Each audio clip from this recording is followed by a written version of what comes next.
ഇവൾ അറിയാതെ കൈ പൊള്ളിച്ചപ്പോൾ അടുത്തിരുന്ന പാത്രത്തിൽ നിന്ന് 200 രൂപ പുറത്തുവന്നു. ഇവൾ അത് കണ്ട് ഞെട്ടി ഒന്നും കൂടെ സ്വയം പരിക്കേൽപ്പിച്ചപ്പോൾ മറ്റൊരു 200 രൂപ കൂടി പ്രത്യക്ഷപ്പെട്ടു. ദേഷ്യത്തിൽ മേശയിലേക്ക് ചവിട്ടിയപ്പോൾ ഇത്തവണ 400 രൂപ പുറത്തുവന്നു. ആർക്കെങ്കിലും വേദനയുണ്ടാകുമ്പോൾ കറ്റിൽ പണം നൽകുമെന്ന് അവർ തിരിച്ചറിഞ്ഞു. അന്ന് വൈകുന്നേരം ഭർത്താവ് ജാക്ക് വീട്ടിലെത്തിയപ്പോൾ വീട് അലങ്കോലപ്പെട്ട് കിടക്കുന്നതും അന്ന ബോധരഹിതയായി കിടക്കുന്നതും കണ്ട് കള്ളൻ കയറിയതാണെന്ന് കരുതിയെങ്കിലും ജോലി ചെയ്യാതെ പണം ഉണ്ടാക്കാനുള്ള വഴി കണ്ടെത്തിയെന്ന് അന്ന അവനോട് പറഞ്ഞു. അവൾ ഭർത്താവിനെ ഉപദ്രവിച്ചപ്പോൾ കറ്റിൽ പണം പുറന്തള്ളി പലതവണ പരീക്ഷിച്ചതിനു ശേഷം വേദന കൂടുന്തോറും പണം കൂടുമെന്ന് അവർ മനസ്സിലാക്കുകയും 10 ലക്ഷം രൂപയിലെത്തുമ്പോൾ നിർത്താൻ തീരുമാനിക്കുകയും ചെയ്തു. അതിനുശേഷം അവർ വേദനയുടെ എല്ലാ പരിധികളും ലംഘിച്ചു. അന്ന പെയിൻകില്ലറുകളില്ലാതെ വാക്സിൻ ചെയ്യുകയും ജാക്ക് അനസ്തേഷ്യയില്ലാതെ പല്ല് പറിച്ചെടുക്കുകയും ചെയ്തു. താമസിയാതെ അവർ സ്പോർട്സ് കാറുകളും വില കൂടിയ ആഭരണങ്ങളും വലിയ കൊട്ടാരങ്ങളും സ്വന്തമാക്കി. അപ്പോൾ അവിടെ എത്തിയ ഒരു പുരോഹിതൻ ഈ കറ്റിൽ ആളുകളെ ധനികരാക്കുമെങ്കിലും ഒടുവിൽ എല്ലാവരെയും നശിപ്പിക്കുമെന്ന് മുന്നറിയിപ്പ് നൽകിയെങ്കിലും അവർ അത് അവഗണിച്ചു. തുടർന്ന് ഒരു പുതിയ പ്രശ്നം തുടങ്ങി.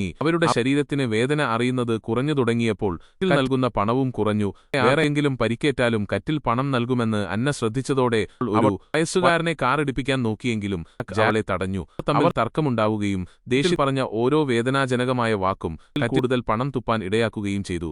അവർ പരസ്പരമുള്ള കൈപേറിയ സത്യങ്ങൾ പറയാൻ തുടങ്ങി. കല്യാണം കഴിഞ്ഞിട്ടും താൻ തന്റെ പഴയ കാമുകിയെ ഓർക്കാറുണ്ടെന്ന് ജാക്ക് സമ്മതിച്ചു. ജാക്ക് കൂട്ടുകാരനായ ദവാനുമായി താൻ അവിഹിത ബന്ധത്തിലായിരുന്നുവെന്ന് അന്ന പറഞ്ഞു. ഇത് ദവാനോട് വഴക്കിടാൻ ജാക്ക് ദേഷ്യത്തോടെ പോയി. വഴടയിൽ ദവാനും കറ്റിലിന്റെ രഹസ്യം കണ്ടുപിടിച്ചു. കറ്റിൽ എന്നേക്കുമായി നശിപ്പിക്കാൻ ജാക്കും അന്നയും തീരുമാനിച്ചെങ്കിലും അന്ന് തന്നെ ദവാൻ അത് അവരുടെ വീട്ടിൽ നിന്ന് മോഷ്ടിച്ചു. അവനെ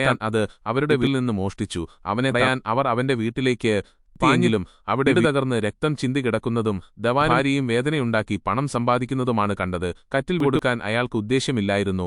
പെട്ടെന്ന് താടിവെച്ച ആളുകൾ അകത്തേക്ക് കയറി. കറ്റിലും ആ പണവും തങ്ങളുടേതാണെന്നും തിരികെ കൊണ്ടുപോകുകയാണെന്നും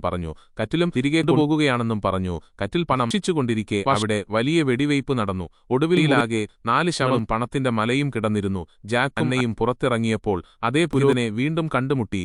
കറ്റിൽ അദ്ദേഹത്തെ മാത്രം വളർത്തുകയും എപ്പോഴും നാശത്തിൽ അവസാനിക്കുകയും ചെയ്യുമെന്ന് അവർ ഒടുവിൽ മനസ്സിലാക്കി. അത് അദ്ദേഹത്തിന് കൈമാറി. അയാൾ അതെടുത്ത് കടലിലേക്ക് വലിച്ചെറിഞ്ഞു.